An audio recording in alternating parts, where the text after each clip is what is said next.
Hey guys, I can do so I will do. So today in this class growth and development हम discuss करेंगे growth, development और sustainable development क्या होता है। इसके साथ साथ हैराडोमर, सोलो, काल्डोर, रॉबिन्सन और एंडोजीनियस ग्रोथ मॉडल को भी हम डिस्कस करेंगे। सबसे पहला हमारा टॉपिक है इकोनॉमिक ग्रोथ, जिसका मतलब होता है इकोनॉमिक के अंदर कॉन्टिन्यूस एंड स्टीडी चेंज आना लॉन्ग रन के अंदर, जब हमारी saving in population increasing rate पर बढ़ती है, और यह एक सेंटर रिच कंट्रीज का कंसेप्ट है। दूसरी ओर इकोनॉमिकल डेवलपमेंट का मतलब होता है spontaneous and discontinuous change in the stationery state of an economy, और यह एक अंडर डेवलप कंट्रीज का कंसेप्ट है, सेंटर पॉइंट है, जहाँ पर हमें उस इकोनॉमी के जो ढांचा होता है काम करने का, उसमें बदलाव देखने को मिलते हैं।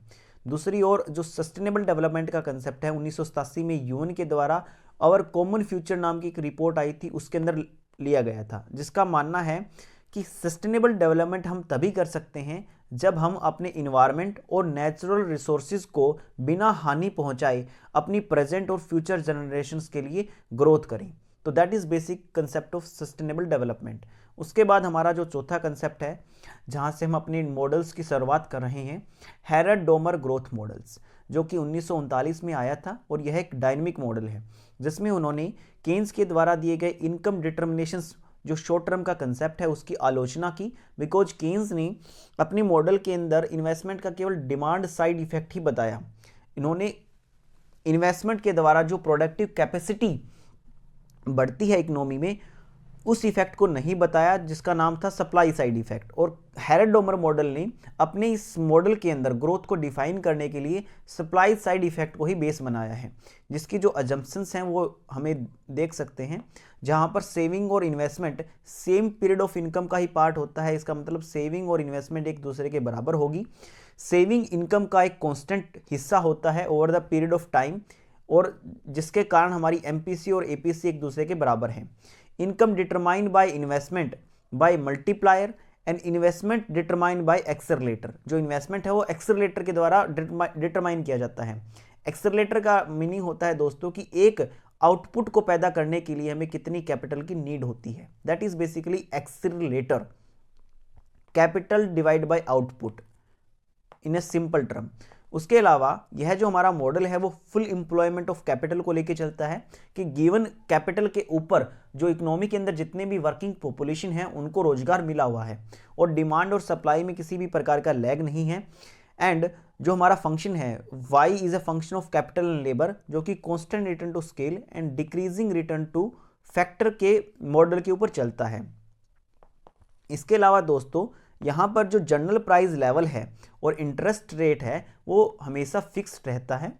और इसके अलावा जो रिलेटिव प्राइस है, इसका मतलब हुआ दोस्तों जो relative price of capital and labour है are same when economic grow. जब इकोनॉमिक ग्रो करती है तो कैपिटल लेबर का जो रिलेटिव प्राइस है वो चेंज नहीं होता, तो कैपिटल लेबर रेशियो कांस्टेंट हो जाता है। और हमारा जो प्रोडक्शन फंक्शन होता है वो बेसिकली एल शेप का होता है। जैसे हम मैथमेटिक्स के अंदर जो इनपुट आउटपुट मॉडल होता है लियोनटिफ के द्वारा दिया गया, वहाँ पर जो आइसो क्वांट होता है वो एल शेप का होता है। That is basically labour and capital, और ये क्वांटिटी को डिनोट करता है। और यहाँ पर हम दोनों की मिनिमम क्वांटिटी को लेते हैं, लेबर और कैपिटल की मिनिमम क्वांटिटी के ऊपर Q1 प्रोडक्शन को पैदा करते हैं। और जहां पर जो इलास्टिसिटी ऑफ सब्स्टिट्यूशन होता है, इलास्टिसिटी ऑफ सब्स्टिट्यूशन वो बेसिकली जीरो होगा, बिकॉज हम लेबर और कैपिटल को सब्स्टिट्यूट नहीं कर सकते। और जब हम लेबर और कैपिटल को सब्स्टिट्यूट नहीं कर सकते हैं, जिसके कारण हमारा जो एक्सेलरेटर होता है कैपिटल आउटपुट रेशियो वो भी कांस्टेंट होगा। और इसके अंदर 3 प्रकार की ग्रोथ रेट होती है दोस्तों। उससे पहले कि इसके अंदर किसी भी प्रकार का गवर्नमेंट का रोल नहीं होता, लेजिस फेयर पॉलिसीज को ये लेके चलते हैं। एंड उसके बाद इस मॉडल के अंदर हैरड का जो मॉडल है उसके अंदर 3 प्रकार की ग्रोथ रेट होती हैं, actual growth rate, natural growth rate और वारंटेड ग्रोथ रेट। जब ये तीनों ग्रोथ रेट एक दूसरे के बराबर आ जाती हैं तो उसको आप कहते हैं छुरीधार संतुलन, या फिर उसको अपन नाइस एज इक्विलिब्रियम के नाम से जानते हैं भी। ऐसा इक्विलिब्रियम जो कि असंभव सा होता हो, इम्पॉसिबल सा होता हो। और यहाँ पर हम बात करें दोस्तों एक्चुअल ग्रोथ रेट की, तो एक्चुअल का मतलब होता है जो वास्तव में है, आज प्रेजेंट है, वो बेसिकली रेशियो होता है इन्वेस्टमेंट और एक्सेलरेटर का।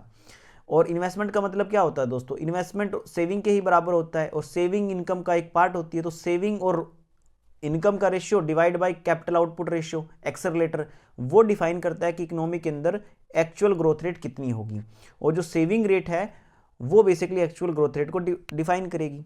उसके बाद हमारा नेक्स्ट कंसेप्ट आता है नेचुरल ग्रोथ रेट का। नेचुरल ग्रोथ रेट का मतलब होता है दोस्तों कि जो हमारी वर्किंग पॉपुलेशन की जो ग्रोथ रेट है, वर्किंग पॉपुलेशन की जो ग्रोथ रेट है दोस्तों, वही ग्रोथ रेट अगर इकोनॉमी की अगर ग्रोथ रेट होती हो, जब हमारी वर्किंग पॉपुलेशन की ग्रोथ रेट और हमारी इकोनॉमी की जो ग्रोथ रेट जब इक्वल हो जाती है, तब आप उसको कहते हैं दोस्तों फुल एम्प्लॉयमेंट लेवल। तो नेचुरल ग्रोथ रेट वो ग्रोथ रेट होती है जहां पर हम फुल एम्प्लॉयमेंट लेवल की बात करते हैं, जब हमारी इकोनॉमी की ग्रोथ रेट वर्किंग पॉपुलेशन की ग्रोथ रेट के बराबर आ जाती है एंड और किसी भी प्रकार का अनएम्प्लॉयमेंट नहीं रहता। तीसरा हमारा जो ग्रोथ रेट आती है जिसको आप कहते हैं वारंटेड ग्रोथ रेट, जिसको आप रिक्वायर्ड ग्रोथ रेट के नाम से भी जानते हैं, जहां पर हम यूटिलाइज करते हैं all the resources at current level of productivity, कि जितने भी रिसोर्सेज हैं उनको हम फुल यूटिलाइज करते हैं उनकी करंट लेवल ऑफ प्रोडक्टिविटी के ऊपर, जिसके कारण इकोनॉमी के अंदर किसी भी प्रकार का सरप्लस और डिफिशिट नहीं बचता, इकोनॉमी इक्विलिब्रियम पर होती है, और इसलिए इसको इक्विलिब्रियम ग्रोथ रेट के नाम से भी जानते हैं, वारंटेड ग्रोथ रेट को। और इसका जो फॉर्मूला होता है that is basically saving divide by capital output ratio, और कैपिटल आउटपुट रेशियो को आप इंक्रीमेंटल कैपिटल आउटपुट रेशियो के नाम से भी जानते हैं। और यहाँ पर 3 सिचुएशंस आती हैं दोस्तों कि कब इकोनॉमी के अंदर बूम होगा, कब रिसेशन आएगा, कब इक्विलिब्रियम की सिचुएशन होगी। तो जब इकोनॉमी के अंदर एक्चुअल ग्रोथ रेट ज़्यादा होती है वारंटेड से, इसका मतलब हम जो रिसोर्सेज हैं उनको ओवर यूटिलाइज कर रहे हैं, और इस केस के अंदर इकोनॉमी के अंदर बूम या इन्फ्लेशन की सिचुएशन होगी, और जो हमारी actual incremental capital output ratio होगा दोस्तों, वो बेसिकली छोटा होगा वारंटेड से। क्यों छोटा होगा? बिकॉज कैपिटल आउटपुट रेशियो क्या बताता है कि एक आउटपुट पैदा करने के लिए हमें कितनी कैपिटल चाहिए। तो अब हमारी ग्रोथ रेट एक्चुअल वाली ज़्यादा है तो हमें कम कैपिटल से ज़्यादा आउटपुट पैदा कर रहे हैं। इस केस के अंदर हमारा जो एक्चुअल कैपिटल आउटपुट रेशियो होगा वो वारंटेड से छोटा हो जाएगा। और इसका जो कारण होगा दोस्तों, उसके 2 कारण होंगे। या तो हम जो मशीनरी है उसकी इक्विपमेंट्स की डिमांड ज़्यादा हो रही है इकोनॉमी के अंदर, या फिर जो हमारी इन्वेंट्रीज हैं, मान लो कंपनीज के अंदर जो इन्वेंट्रीज है, जो माल पड़ा है वो 100 यूनिट पड़ा है, लेकिन बाहर जो डिमांड हो रही है वो 300 यूनिट्स की हो रही है। इसका मतलब 200 यूनिट्स का अनप्लान्ड शॉर्टफॉल आ चुका है इन्वेंट्रीज के अंदर, जिसके कारण जो फर्म्स हैं वो लॉन्ग रन के अंदर क्या करेंगी, वो लॉन्ग रन के अंदर अपनी प्रोडक्शन को और बढ़ाएंगी, जिसके कारण इकोनॉमी के अंदर लॉन्ग रन के अंदर डिसइक्विलिब्रियम पैदा होगा और इकोनॉमी के अंदर बूम आ जाएगा, और जो अनएम्प्लॉयमेंट रेट है वो कम हो जाएगा, बिकॉज ज़्यादा लोगों को रोजगार मिलेगा जब प्रोडक्शन बढ़ेगा। तो ये सिचुएशन होती है दोस्तों जब हमारी एक्चुअल ग्रोथ रेट वारंटेड से ज़्यादा हो जाती है। लेकिन दूसरी ओर जब हमारी एक्चुअल कम हो जाती है वारंटेड से, तो ये रेशियो एक्चुअल वाला जो कैपिटल आउटपुट रेशियो है वो भी बड़ा हो जाएगा।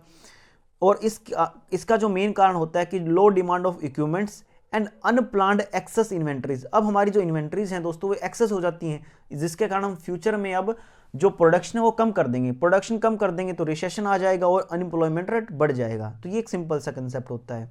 उसके बाद में अगर हमारी दोस्तों जो नेचुरल ग्रोथ रेट है वो वारंटेड से कम होती हो, जब हमारी नेचुरल ग्रोथ रेट वारंटेड से कम होगी तब इकोनॉमी के अंदर क्या होगा, रिसेशन आएगा। बिकॉज जब हमारी natural growth rate, full employment growth rate जो है वारंटेड से कम है, इसका मतलब लोगों को रोजगार नहीं मिला हुआ है तो रिसेशन आएगा। और अगर नेचुरल वारंटेड से कम है तो एक्चुअल ग्रोथ रेट क्या होगी दोस्तों, एक्चुअल भी वारंटेड से कम होगी। बिकॉज जो एक्चुअल ग्रोथ रेट है या तो वो नेचुरल से छोटी हो सकती है, उसके बराबर हो सकती है, लेकिन उससे बड़ी नहीं हो सकती। और इसका एक और जो सिनेरियो हम देख सकते हैं इसके अंदर कि जब हमारी नेचुरल ग्रोथ रेट बड़ी हो जाती है वारंटेड से, इस केस के अंदर इकोनॉमी के अंदर बूम आ सकता है और रिसेशन आ सकता है। कब आएगा? जब अगर हमारी एक्चुअल बड़ी हो वारंटेड से तो बूम आ जाएगा, और एक्चुअल कम हो वारंटेड से तो रिसेशन आ जाएगा। तो ये एक सिंपल सा कंसेप्ट है जो आपको घुमा फिरा कर पूछ रखा है। और अगर ये तीनों एक दूसरे के बराबर आ जाते हैं तो उसको आप कहते हैं नाइफ एज, छुरीदार संतुलन, जिसको रॉबिन्सन ने अपने मॉडल के अंदर गोल्डन एज का नाम दिया है, जिसको आप इसी क्लास के अंदर आज डिस्कस करेंगे। उसके अलावा जो डोमर ने दोस्तों अपना जो हेरड ने जो अपना कंसेप्ट दिया था वो एक्सेलरेटर के द्वारा दिया था। जैसे हम बार बार कैपिटल आउटपुट रेशियो की बात कर रहे थे, लेकिन जो डोमर ने अपना कंसेप्ट दिया वो मल्टीप्लायर के थ्रू दिया है। और इनकी जो 1946 के अंदर बुक आई थी कैपिटल एक्सपेंशन ऑफ ग्रोथ, उसके अंदर ये कंसेप्ट बताया।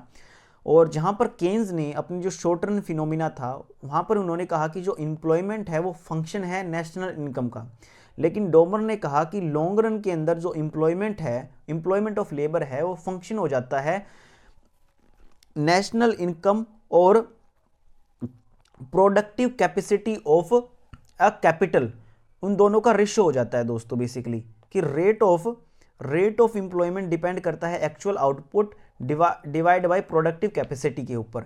और जैसे जैसे एक्चुअल आउटपुट बढ़ेगा तो रेट ऑफ एम्प्लॉयमेंट रेट बढ़ेगा, लेकिन प्रोडक्टिविटी बढ़ेगी कैपिटल की तो रेट ऑफ एम्प्लॉयमेंट कम हो जाएगा। इसको आपने यूटिलाइजेशन रेशियो के नाम से भी जानते हैं।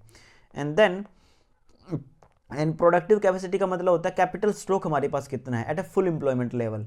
एंड डोमर ने दोस्तों केवल और केवल डाउनवर्ड स्टेबिलिटी की ही बात की है, नॉट एक्सप्लिसिट, कि इकोनॉमी के अंदर जो रिसेशन आया है उसको ही इन्होंने बताया है। इकोनॉमी के अंदर प्रोस्पेरिटी या बूम की सिचुएशन को उन्होंने एक्सप्लेन नहीं किया अपने मॉडल के अंदर। और हेरल्ड और डोमर मॉडल दोस्तों दोनों ही model basically divergence from equilibrium, equilibrium से दूर होते जाते हैं। बिकॉज जो एक संतुलन की बात करते हैं कि संतुलन इकोनॉमी में तभी हो सकता है जब ये तीनों इक्वेशंस एक्चुअल, वारंटेड और जो हमारा नेचुरल है वो बराबर हो जाएं, और ऐसा होना बहुत ही इम्पॉसिबल सी बात है।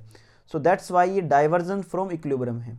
उसके बाद हमारा नेक्स्ट कंसेप्ट आता है सोलो का न्यू क्लासिकल ग्रोथ मॉडल, जो कि एक एक्सोजीनियस ग्रोथ मॉडल है जो कि 1956 में आया था। और सोलो टेक्नोलॉजी को एक्सोजीनियस मानता है कि जो ग्रोथ है वो बेसिकली टेक्नोलॉजी से आती तो है, लेकिन कैसे आती है उसको वो एक्सप्लेन नहीं कर पाया, जिसके कारण उन्होंने टेक्नोलॉजी को एक्सोजीनियस माना है। और यहां पर उन्होंने बेसिकली दोस्तों कोब डगलस प्रोडक्शन फंक्शन को लिया है, जहां पर जो फंक्शन का अगर आप फर्स्ट डेरिवेटिव करें तो ग्रेटर देन 0 आएगा, सेकंड डेरिवेटिव करें तो लेस देन 0 आएगा फॉर ऑल के। और जहां पर हेरल्ड मॉडल के अंदर हमने जो आइसो क्वांट था दोस्तों बेसिकली हमारा एल शेप का था, लेकिन यहाँ पर जो हमारा आइसो क्वांट बनेगा वो basically convex to the origin बनेगा। और यहाँ पर जो इलास्टिसिटी ऑफ सब्स्टिट्यूशन होगी दैट इज बेसिकली 1 होगी, जैसे कोब डगलस प्रोडक्शन फंक्शन के अंदर होता है। और इसके अलावा इसको आप इंडाना कंडीशन या उलर थ्योरम के नाम से भी जान सकते हैं। और इसके अलावा दोस्तों यहाँ पर जो मेन इंपॉर्टेंट कंसेप्ट है जो समझने योग्य है कि यहाँ पर ये अगर हमारा प्रोडक्शन फंक्शन है, अगर मैं लैम्डा को 1/L रख देता हूँ तो एक लेबर के पास में कितनी आउटपुट वो पैदा करेगा वो डिपेंड करता है कि एक लेबर के पास में कैपिटल कितनी है, बिकॉज ये तो 1 बन जाएगा L/L करेंगे तो।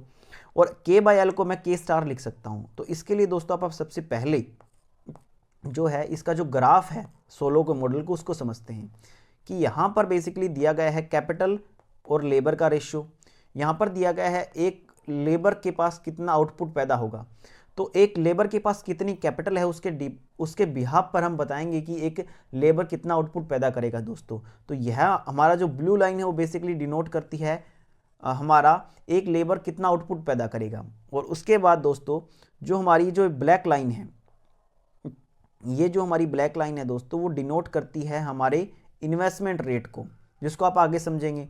और यह जो हमारी स्ट्रेट लाइन है दोस्तों वो डिनोट करती है डेप्रीशिएशन रेट्स को, जो कि ये डेल्टा बेसिकली दोस्तों डेप्रीशिएशन दिखाता है कि कैपिटल के अंदर कितना डेप्रीशिएशन हुआ है, और एन है पॉपुलेशन ग्रोथ रेट, और दोनों का कॉम्बिनेशन हमें कंबाइंड डेप्रीशिएशन को डिनोट करता है, जिसको आप कंसेप्ट को समझेंगे आगे कैसे यह बनता है।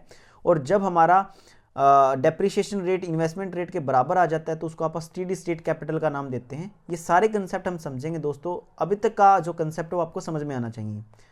तो अब तक जो हमने समझा है कि एक जो पर कैपिटा आउटपुट है वो डिपेंड करता है कि एक लेबर के पास में कितनी कैपिटल है, और यहाँ पर जो हमारी सेविंग है वो इनकम का एक पार्ट है, और सेविंग इनकम के बराबर है जो कि दिया गया है। और यहाँ पर सेविंग दोस्तों जो इन्वेस्टमेंट के बराबर है, सेविंग इन्वेस्टमेंट के बराबर है, और सेविंग जो है इनकम का एक पार्ट है, जिसके कारण अपा इन्वेस्टमेंट को क्या लिख सकते हैं कि investment is a part of income. और जो हमारी इनकम है दोस्तों, इनकम को आप क्या लिख सकते हैं, income is a function of capital, जिसके कारण हम आई को क्या लिख सकते हैं, saving is a function of capital. इस प्रकार से आप इस फंक्शन को ड्राइव कर सकते हैं। और उसके बाद कंसेप्ट आता है कि जो नेशनल जो हमारा पॉपुलेशन ग्रोथ रेट है जिसको आप एन से डिनोट करते हैं, और डेप्रीशिएशन दोस्तों ये जो दो चीज़ें हैं जो क्या करती हैं, जो हमारी कैपिटल को कम कर देती हैं, बिकॉज अगर पॉपुलेशन बढ़ेगी तो लोगों के पास कम कैपिटल आएगी। और इसी प्रकार से डेप्रीशिएशन भी क्या करता है, पिछले साल कैपिटल थी हमारे पास 100, इस बार कैपिटल हो जाएगी 80, बिकॉज 20 तो खराब हो जाएगी। तो डेप्रीशिएशन प्लस इन्वेस्टमेंट हमारा टोटल डेप्रीशिएशन को डिनोट करता है। अब एक कंसेप्ट आता है कि हम कितना कैपिटल जो है जनरेट कर सकते हैं, न्यू कैपिटल हम कितनी लगा सकते हैं जिससे कि जो Y/L है, यह जो रेशियो है दोस्तों बढ़ना स्टार्ट हो जाए। बिकॉज यह कब बढ़ेगा, जब हमारे पास कैपिटल बढ़ेगी। एक लेबर के पास जितनी ज़्यादा कैपिटल होगी उसकी आउटपुट उतनी ज़्यादा बढ़ेगी। तो इसके लिए दोस्तों हम क्या करते हैं कि जो हम कैपिटल है, ये हमारी जो कैपिटल है उसको टाइम के रिस्पेक्ट में लेके डेरिवेटिव करते हैं। तो कैपिटल के अंदर कितना चेंज होगा, कैपिटल के अंदर चेंज होगा कि जो हमारा इनकम का एक पार्ट जो सेविंग है वो बेसिकली इन्वेस्टमेंट कहलाएगा। तो इन्वेस्टमेंट, टोटल इन्वेस्टमेंट में से अगर आप माइनस कर देते हैं डेप्रीशिएशन को, तो अपन नेट इन्वेस्टमेंट निकाल सकते हैं। और जब हमारा इन्वेस्टमेंट रेट दोस्तों हमारे डेप्रीशिएशन रेट के बराबर आ जाता है, तब उसको आप कहते हैं स्टेडी स्टेट कैपिटल, जो यहाँ पर दिखाई गई है। इस स्टेडी स्टेट कैपिटल के बाद अगर आप आगे ज़्यादा इन्वेस्टमेंट करेंगे तो हमारा इन्वेस्टमेंट रेट कम हो जाएगा और डेप्रीशिएशन रेट ज़्यादा हो जाएगा, तो हमारे पास कैपिटल ही नहीं बचेगी नेट इन्वेस्टमेंट करने के लिए। तो इस केस के अंदर हमारा जो प्रोडक्शन है वो गिरना स्टार्ट हो जाएगा बेसिकली। और इस फंक्शन को अगर दोस्तों आप सोल्व करते हैं, इस फंक्शन को यदि मैं सोल्व करता हूँ यहाँ पर, तो इस फंक्शन को आप कुछ इस प्रकार से लिख सकते हैं कि function of capital divide by capital, function किसका होगा, n plus lambda divide by saving rate. तो यहाँ पर हम देख सकते हैं कि जैसे जैसे हमारी सेविंग रेट बढ़ेगी तो हमारी कैपिटल बढ़ेगी, और कैपिटल बढ़ेगी तो सेविंग रेट बढ़ने का मतलब हुआ दोस्तों हमारी MPC बढ़ेगी। और जो अगर डेप्रीशिएशन और n बढ़ेगा तो हमारी कैपिटल नीचे चली जाएगी, बिकॉज इसके साथ हमारा नेगेटिव रिलेशनशिप, इसके साथ पॉजिटिव रिलेशनशिप है। तो that is a very simple thing. उसके बाद हमारा इसके अंदर एक और कंसेप्ट आता है गोल्डन रूल का, या फिर गोल्डन रूल ऑफ कैपिटल एक्यूमुलेशंस का। वहाँ और गोल्डन रूल वो रूल होता है दोस्तों जहाँ पर हमारा maximization of the consumption level, जहाँ पर हमारा प्रॉफिट रेट ग्रोथ रेट के बराबर हो जाता है। और इसको आप कहते हैं ऑप्टिमल कैपिटल लेवल दोस्तों, कि जहाँ पर हमारी सेविंग की जो ग्रोथ रेट है, वो सेविंग ग्रोथ रेट जहाँ पर हमारा कंजप्शन मैक्सिमम हो जाता है, उसको आप कहते हैं golden rule of capital accumulations. और यहाँ पर कैपिटल एक्यूमुलेशन क्या होगा दोस्तों, is the saving rate that maximize our per capita consumptions. तो उसको आप कहते हैं golden rule of capital accumulation. उसके बाद सोलो मॉडल के अंदर जो मेन अजम्पशंस हैं जो पेपर के अंदर आती है उसको आप पढ़ते हैं। तो इसके अंदर जो सोलो मॉडल एज्यूम करता है there is an composite good whose production level is given, ये प्रोडक्शन लेवल YT दिया गया है, and capital and labour are the only factor of productions, output is any period is in net depreciation, भी depreciation को घटाकर जो हम प्राप्त करेंगे वो नेट आउटपुट हम फाइंड आउट करेंगे। और जो हमारा प्रोडक्शन फंक्शन है वो लीनियर होमोजीनियस प्रोडक्शन फंक्शन है, कांस्टेंट रिटर्न टू स्केल है, और लेबर और कैपिटल रेशियो चेंज होता है, इसका मतलब हम सब्स्टिट्यूट कर सकते हैं एक दूसरे को। और यहाँ पर फैक्टर के ऊपर डिमिनिशिंग मार्जिनल प्रोडक्ट का रूल लागू होता है, लेकिन ये डिमिनिशिंग तो है, लेकिन जो प्रोडक्टिविटी है हमेशा क्या रहती है दोस्तों, हमेशा पॉजिटिव रहती है। इसका मतलब जो हमारा हम प्रोडक्शन करते हैं ये हमारा आइसो क्वांट है, हम हमेशा जो रिज लाइन के अंदर जो नेगेटिव पोर्शन होता है आइसो क्वांट का उसके अंदर प्रोडक्शन करते हैं। ये एक इंपॉर्टेंट बात है, बिकॉज हमारी मार्जिनल प्रोडक्टिविटी कैपिटल और लेबर की हमेशा 0 से ज़्यादा होगी, और इनका जो सेकंड डेरिवेटिव होगा वो क्या होगा, लेस देन 0 होगा। और ये बेसिकली क्या होती है दोस्तों, नेसेसरी कंडीशन होती है for existence of unique and stable equilibrium in Solow growth model, Solow exogenous growth model. और उसके बाद में पॉपुलेशन इज ग्रोइंग एक्सपोनेंशियली दोस्तों, एक्सपोनेंशियल ग्रोथ रेट होती है पॉपुलेशन के अंदर at a constant rate of n basically दोस्तों पॉपुलेशन ग्रोथ रेट को बताएगा। Therefore the labour supply curve of a given by, और ये लेबर सप्लाई कर्व का फॉर्मूला होगा दोस्तों, इसको आप डिफाइन करते हैं। दैट इज बेसिकली कि कितनी लेबर की सप्लाई होगी वो डिपेंड करता है कि लेबर की इनिशियल सप्लाई कितनी है। तो L नोट है इनिशियल सप्लाई, हम मान लेते हैं 5, E की वैल्यू होती है दोस्तों 2.71, और इसकी पावर हो जाती है n हम मान लेते हैं कि जो पॉपुलेशन ग्रोथ रेट है वो 3 है, इनटू में टाइम पीरियड आप मान लेते हैं 5। तो इसको सोल्व कर दोस्तों आप पता कर सकते हैं कि लेबर की सप्लाई कितनी होगी। तो एक सिंपल फॉर्मूले के द्वारा आप लेबर की सप्लाई को फाइंड आउट कर सकते हैं। And the constant growth of labour is given by exogenously to the Solow model, वो भी एक्सोजीनियसली डिटरमाइन की जाती है। इसके अलावा stock of capital in the form of accumulation of composite goods. दोस्तों कंपोजिट गुड्स के एक्यूमुलेशन के ऊपर डिपेंड करता है। And economy in every period save a constant proportion of S of that period of output. दोस्तों की saving rate यहाँ पर क्या रहता है, कांस्टेंट प्रोपोर्शंस में रहता है। इसके अलावा investment plan is always equal to saving plan की प्लान सेविंग और प्लान इन्वेस्टमेंट एक दूसरे के बराबर होते हैं। हालांकि जो इन्वेस्टमेंट होता है हमारा वो प्लान और अनप्लान्ड का जोड़ होता है।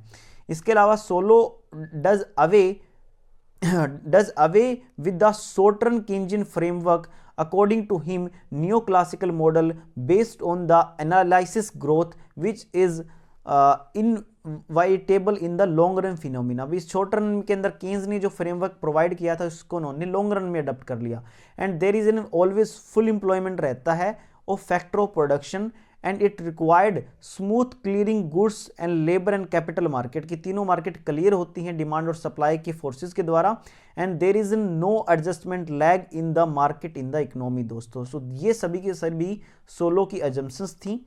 एंड इसके अलावा इस मॉडल के अंदर जो इंपॉर्टेंट चीज़ें हैं कि सोलो रेजिडुअल का एक कंसेप्ट आता है पेपर के अंदर। सोलो रेजिडुअल का मतलब होता है कि हमारा कोप डगलस प्रोडक्शन फंक्शन होता है y equal to A alpha beta alpha 1 minus alpha. दोस्तों तो यहाँ पर सोलो रेजिडुअल क्या होगा, तो सोलो रेजिडुअल का मतलब होता है दोस्तों जो टेक्नोलॉजी से जो ग्रोथ आती है उसको आप कहते हैं सोलो रेजिडुअल, या ए को आप कहते हैं टेक्नोलॉजिकल कोफिशिएंट दोस्तों, या दूसरी भाषा में इसको आप कहते हैं टोटल फैक्टर प्रोडक्टिविटी। इसको आप कह देते हैं टोटल फैक्टर की प्रोडक्टिविटी कितनी होगी, या इसको आप कहते हैं टेक्नोलॉजिकल कोफिशिएंट के नाम से भी इसको जानते हैं, और इसको आप सोलो रेजिडुअल के नाम से भी जानते हैं। और ये हम कब प्राप्त करेंगे, जब आप टोटल आउटपुट में से इनपुट की ग्रोथ रेट को माइनस कर देते हैं तो आप सोलो रेजिडुअल को फाइंड आउट कर सकते हैं। ऐसे पेपर में डायरेक्ट क्वेश्चन आए हुए हैं बहुत ज़्यादा। और यह जो मॉडल है दोस्तों कन्वर्जेंट टू द इक्विलिब्रियम है, इक्विलिब्रियम को प्राप्त करता है। जैसा कि हेरेड वाला डाइवर्जेंट था, ये कन्वर्जेंट मॉडल है। उसके बाद हमारा जो नेक्स्ट मॉडल आता है इसके अंदर that is basically Kaldor model, जो basically saving and income ratio को कांस्टेंट नहीं मानता है। दूसरी तरफ जो बाकी जो हेरेड मॉडल था, सोलो का मॉडल था, या रॉबिन्सन मॉडल है आगे जो हम बात करेंगे, वो बेसिकली सेविंग को इनकम का एक फिक्स हिस्सा मानते हैं। लेकिन काल्डोर मानता है इसको नॉन फिक्स, की जो सेविंग रेट है वो बदलती रहती है। और यहाँ पर टेक्नोलॉजिकल प्रोडक्शन जो है डिपेंड करता है बेसिकली कैपिटल एक्यूमुलेशंस के ऊपर। और ये केन्जिन और हेरेड दोनों के अप्रोच को लेकर चलता है काल्डोर मॉडल। और इसके अलावा यह इकोनॉमी के अंदर जो नॉन इकोनॉमिक फैक्टर्स होते हैं वो ग्रोथ को बहुत ज़्यादा इम्पैक्ट करते हैं, ये इनका मानना है। और जो सेविंग है, जो इनकम है दोस्तों, वो दो लोगों का हिस्सा है। टोटल जो आउटपुट है वो बेसिकली वेज एंड प्रॉफिट लोगों का, वेज जो लेबर्स को मिलती है, प्रॉफिट मिलता है एंटरप्रेन्योर्स या कैपिटलिस्टिक्स को। और सेविंग भी बेसिकली वेज और प्रॉफिट का हिस्सा होगा। और यहाँ पर जो एमपीसी होगी लेबर की वो कैपिटल वालों से छोटी होगी, बड़ी होगी दोस्तों। लेकिन जो एमपीएस होगा बेसिकली वो इनका छोटा हो जाएगा लेबर वालों का, बिकॉज जो लेबर है क्लास है वो सेव कम करते हैं। लेकिन जो कैपिटल एक्यूमुलेशन है वो डिपेंड करता है ओनली ऑन जो कैपिटल सेक्टर वाले जो सेविंग करते हैं उसके ऊपर। And given technology relationship between rate of growth in productivity per person and rate of growth in capital per person की जो टेक्नोलॉजी है दोस्तों वो बेसिकली डिपेंड करती है रेट ऑफ की productivity, rate of growth in productivity की पर पर्सन की जो प्रोडक्टिविटी, और growth in capital per person की, एक पर्सन के पास कैपिटल की ग्रोथ रेट कितनी है उसके ऊपर डिपेंड करता है। उसके बाद में हमारा आगे का जो कंसेप्ट है दोस्तों कि जो इसकी अजम्पशंस है उसको आप देखते हैं कि यह जो मॉडल है, the model assume that growing economy the general output of any point of time is limited by the resources की जो रिसोर्सेज हैं वो बेसिकली हमारे जो जनरल लेवल ऑफ आउटपुट है उसको बेसिकली लिमिट कर देता है। लेकिन हमारा जो आउटपुट है वो हमारा इफेक्टिव डिमांड से इफेक्टेड नहीं होता है। इसका मतलब जो यह मॉडल है काल्डोर का वो सप्लाई साइड का मॉडल है। एंड इसके अलावा इन द अदर वर्ड, दूसरे शब्दों में कहूँ तो the model assume full employment in strictly Keynesian sense, a state of affair in which short term supply be Keynes के अनुसार जो शॉर्ट रन के अंदर जो हमारी एग्रीगेट गुड्स एंड सप्लाई की जो सप्लाई होती है वो इनइलास्टिक होती है, कि शॉर्ट रन के अंदर हम सप्लाई जो होती है हमारी इनइलास्टिक होती है। इसके अलावा जो मॉनेटरी डिमांड के अंदर जो चेंज आते हैं उससे भी वो इरिस्पॉन्सिव होती है, अर्थात कोई भी चेंजमेंट नहीं दिखाती। तो ये एक इंपॉर्टेंट कंसेप्ट है जो कि काल्डोर का मॉडल फुल एम्प्लॉयमेंट लेवल को लेके चलता है। एंड टेक्नोलॉजिकल प्रोग्रेस डिपेंड करती है rate of capital accumulation and technological innovations के ऊपर, जिसकी हमने बात कर ली है। एंड जो वेरिएबल्स हैं मॉडल के अंदर, income, capital, profit, wage, saving and investment, वो बेसिकली रियल टर्म के अंदर कांस्टेंट प्राइस के ऊपर डिफाइन किए गए हैं। इसका मतलब यहाँ पर जो मॉनेटरी फिनोमिना है उसको ज़्यादा कंसिडर नहीं किया गया है।